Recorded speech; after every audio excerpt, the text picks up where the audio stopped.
ডিওএল starter বা direct online starter কিভাবে কাজ করে সেটা আজকের ভিডিওতে আমরা বুঝবো। এটি ইন্ডাস্ট্রিতে সবচেয়ে বেশি ব্যবহৃত মোটর স্টার্টিং পদ্ধতি। আমরা প্রথমে জেনে নেব কম্পোনেন্ট পরিচিতি, অর্থাৎ ডিওএল স্টার্টার তৈরি করতে কোন কোন কম্পোনেন্ট প্রয়োজন। প্রথমেই লাগছে সার্কিট ব্রেকার। এখানে আমরা থ্রি পোল এমসিবি এবং সিঙ্গেল পোল এমসিবি ব্যবহার করেছি। থ্রি পোল এমসিবি পাওয়ার সার্কিটের জন্য এবং সিঙ্গেল পোল এমসিবি কন্ট্রোল সার্কিটের জন্য আমরা ব্যবহার করেছি। পুশ বাটন সুইচ এনসি এবং NO. NO push button switch start push button হিসেবে কাজ করবে এবং NC push button switch stop push button হিসেবে কাজ করবে। এছাড়া লাগছে কন্ট্যাক্টর, ওভারলোড রিলে এবং প্যানেল ইন্ডিকেটর। দেখে নেবো ডিউয়াল স্টার্টারের সার্কিট ডায়াগ্রাম কিভাবে তৈরি করা হয়। প্রথমে আমরা L1 L2 এবং L3 থ্রি ফেজ সাপ্লাই নিয়েছি। থ্রি ফেজ সাপ্লাই প্রথমে আমরা থ্রি পোল সার্কিট ব্রেকারে ইনপুট করেছি। সার্কিট ব্রেকার আউটপুট থেকে আমরা থ্রি পোল কন্ট্যাক্টরে কানেকশন করব। কন্ট্যাক্টরের আউটপুট থেকে আমরা ওএলআর কানেকশন করব এবং ওএলআর আউটপুট থেকে আমরা মোটরে কানেকশন করব। এই পর্যন্ত আমাদের ডিউএল স্টার্টারের পাওয়ার সার্কিট কমপ্লিট। এবার আমরা কন্ট্রোল সার্কিটে দেখব। প্রথমে আমরা একটি ইনপুট সাপ্লাই থেকে সিঙ্গেল ফেজ এমসিবি বা সার্কিট ব্রেকারে নিয়ে নেবো। সেখান থেকে আমরা ওএলআর এর এনসি পয়েন্ট, যেটা 95-96 নম্বর টার্মিনালে 95 টার্মিনাল কানেক্ট করব। 96 নম্বর টার্মিনাল থেকে আউটপুট করে আমরা প্রথমে স্টপ পুশ বাটনের কানেকশন করব। স্টপ পুশ বাটন এটি এনসি। স্টপ পুশ বাটনের আউটপুট থেকে আমরা এনও স্টার্ট বাটনের পুশ বাটনে কানেক্ট করব। স্টার্ট পুশ বাটন থেকে আমরা KM1 কন্ট্যাক্টরে কানেকশন দেবো A1 টার্মিনালে। A2 টার্মিনাল এবং স্টার্ট ইন্ডিকেটর এবং ট্রিপ ইন্ডিকেটরের নিউট্রাল আমরা একসঙ্গে নিউট্রাল সাপ্লাইয়ের সঙ্গে কানেক্ট করে দেব।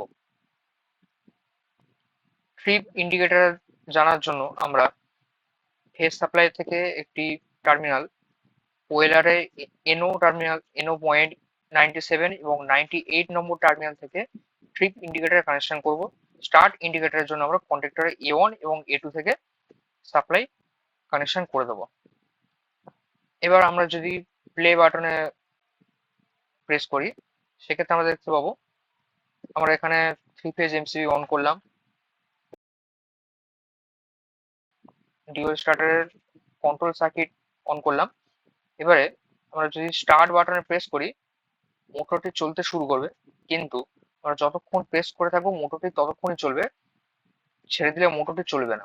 আমরা চাই মোটরটি স্টার্ট বাটন প্রেস করলে মোটরটি যে কন্টিনিউ চলতে থাকবে যতক্ষণ না আমরা স্টপ পুশ বাটন প্রেস করব। সেক্ষেত্রে আমাদের হোল্ডিং বা ল্যাচিং সার্কিট তৈরি করতে হবে।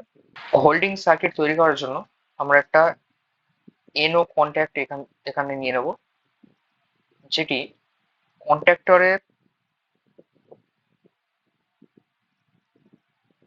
কন্ট্যাক্টরের এনও টার্মিনাল হবে এবং সেই এনও টার্মিনালের সঙ্গে প্যারালাল ভাবে আমরা স্টার্ট পুশ বাটনের সঙ্গে কানেকশন করে দেব।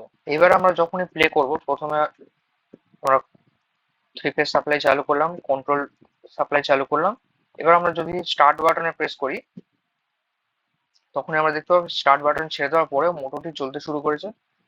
এখান থেকে সাপ্লাই ওএলআর এর এনসি টার্মিনাল হয়ে স্টপ পুশ বাটন হয়ে কন্ট্যাক্টরের এনও টার্মিনাল এখন ক্লোজ হয়ে গেছে। কন্ট্যাক্টরের ক্লোজ টার্মিনাল থেকে KM1 কন্ট্যাক্টর সাপ্লাই পাচ্ছে এবং স্টার্ট ইন্ডিকেটর জ্বলছে।